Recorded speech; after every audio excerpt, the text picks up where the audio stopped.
Hello. Hello Ashish ji. हाँ जी। आशीष जी, कुमार बात कर रहा हूँ Tata I life insurance company से। या Kumar ji, good afternoon sir, कैसे हैं? बस बढ़िया सर, बाकी सब ठीक है? या सर, एक क्विक एजेंडा के साथ फोन किया। एक अपॉर्चुनिटी आई थी इन्वेस्टमेंट की, मैंने कहा किनसे डिस्कस करूं, तो सबसे पहले ख्याल आपका आया। ओके। सर, मैंने बीच में एक व्हाट्सएप किया था आपको, talking about fund which is come as an NFO with us. आपने देखा था सर? नहीं, ध्यान नहीं है। एक minute, let me check. Sure sir, मैं होल्ड करता हूं।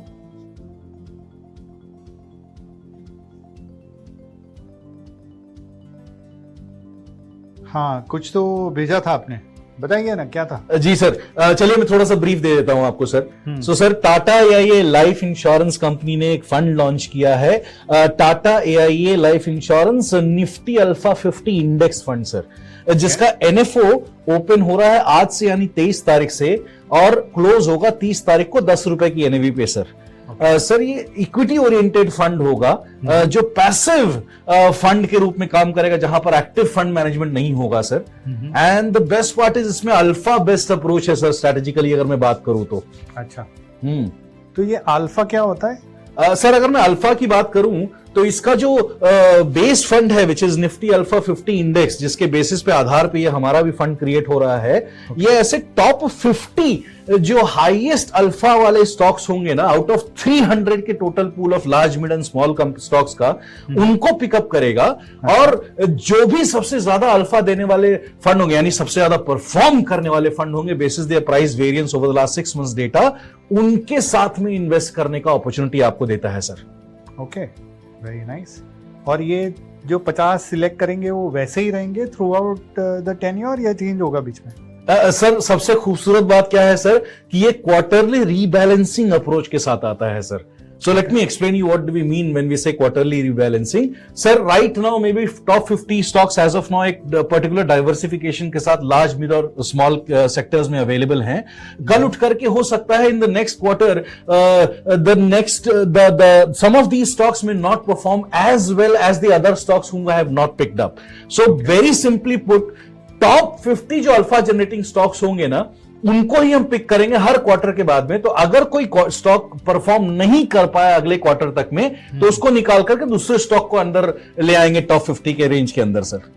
तो यानी आप ये कह रहे हो कि अभी 50 की जो रैंकिंग है, वो रैंकिंग अगर क्वार्टर के बाद चेंज हो जाती है तो वो स्टॉक्स पूरे चेंज हो जाएंगे? बिल्कुल सर, बिल्कुल बिल्कुल। ओके, मतलब कोई जो अभी ओके परफॉर्म कर रहा है, वो अगर बेटर परफॉर्म करता है जी उसमें, तो टॉप 50 में आ जाता है, तो वो ऐड हो जाएगा, और जो नहीं कर रहा है वो निकल जाएगा। बिल्कुल सर, बिल्कुल सर। रूथलेस एग्जीक्यूशन होगा यहाँ पर सर, यहाँ पर। और यही खूबसूरत बात यह है कि यहाँ पर कोई मैनुअल इंटरवेंशन नहीं होगा, ह्यूमन इंटरवेंशन नहीं होगा। जैसा इंडेक्स की परफॉर्मेंस में टॉप 50 फंड्स होंगे, स्टॉक्स होंगे रादर, उन्हीं टॉप 50 स्टॉक्स को हम रेप्लिकेट करने वाले हैं sir. Very nice, very nice. Okay, great, wonderful sir. तो सर, थोड़ा सा और इसके बारे में बात करूं, ये कैसे आपके सामने आ सकता है सर? या प्लीज। तो सर, सबसे पहले बात करूंगा कि ये हम अपॉर्चुनिटी आपको इन्वेस्टमेंट का दे रहे हैं तो Tata AI life unit linked insurance solutions के साथ में।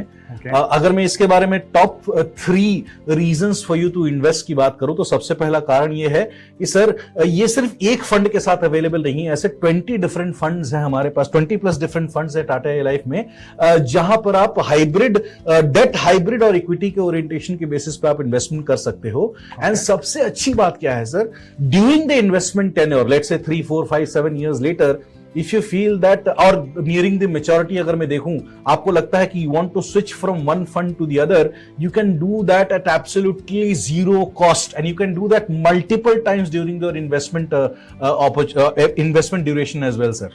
पर ये इससे टैक्स नहीं लगेगा? क्योंकि अगर मैं एक फंड से, व्हाट आई अंडरस्टैंड, कि अगर मैं एक म्यूचुअल फंड में मैं पैसा लगाता हूँ, एक फंड में मैं निकल जाता हूँ, बेच देता हूँ, दूसरे फंड में पैसा लगाता हूँ, तो there is a tax implication. तो यहाँ पे वैसा नहीं होगा? नहीं सर, सबसे अच्छी बात क्या है कि यहाँ पर स्विचिंग करने पर कोई टैक्स इम्प्लीकेशन नहीं होगा। Let me tell you the reason why sir.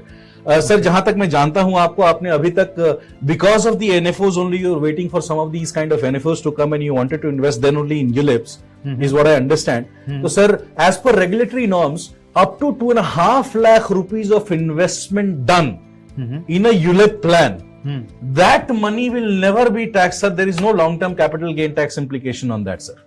Okay. And that's the reason when you invest up to 2.5 lakh rupees in a year and then you keep switching that fund here from one fund to the other, there is no entry, there is no exit load and there is no tax liability happening, sir.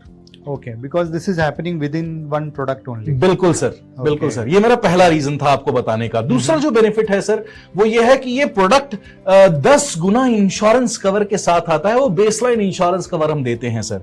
और इसी वजह से शायद tax के ऊपर भी ये जो long term capital gain tax implication है 2.5 लाख रुपए तक का आपको बेनिफिट देता है। 1010D की वजह से आपको ये बेनिफिट मिलता है जहां पर आपको कोई टैक्स लायबिलिटी नहीं आती है। अब इस 10 गुना का फायदा क्या है सर? इमेजिन कीजिए कि अगर आप 10,000 रुपए सोचते हैं इन्वेस्ट करने का, सालाना 1,20,000 रुपए, और आने वाले कुछ वक्त में ईश्वर न करे, भगवान न करे, अगर कुछ हो जाता है तो आपके परिवार की मिनिमम बेसलाइन गारंटी 12 लाख रुपए की होगी सर। ओके। थर्ड बेनिफिट की जब मैं बात कर रहा हूं सर, तो थर्ड बेनिफिट यह है कि आने वाले 5 साल के बाद, जब से आप शुरू करते हैं इन्वेस्ट करना, 5 साल खत्म होने के बाद यानी 60 महीने खत्म होने के बाद अगर आप पार्शियली या फुली एग्जिट करना चाहें इस सोल्यूशन को, तो आप कभी भी कर सकते हैं बेसिस योर रिक्वायरमेंट। हालांकि I know that you are a long term investor sir, आप मेच्योरिटी तक तो इस सोल्यूशन को रखना चाहेंगे ही चाहेंगे। हाँ, तो मैं ये प्लान लेना चाहूंगा, बट क्या मैं ये ऐसा कर सकते हैं कि मैं लेट से 5 साल भरूं और फिर इसे 15 या 20 साल तक रखूं, ऐसा कर सकते हैं, या मुझे 15-20 साल तक रेगुलरली भरना पड़ेगा? नहीं सर, आपने एक बहुत अच्छी रिक्वायरमेंट बताई, and I am sure knowing you and knowing that you are looking at your daughter as well when you are thinking about this, मैंने ऑलरेडी इसका सोल्यूशन डिजाइनिंग किया था और मैं एग्जांपल के रूप में बताता हूं सर।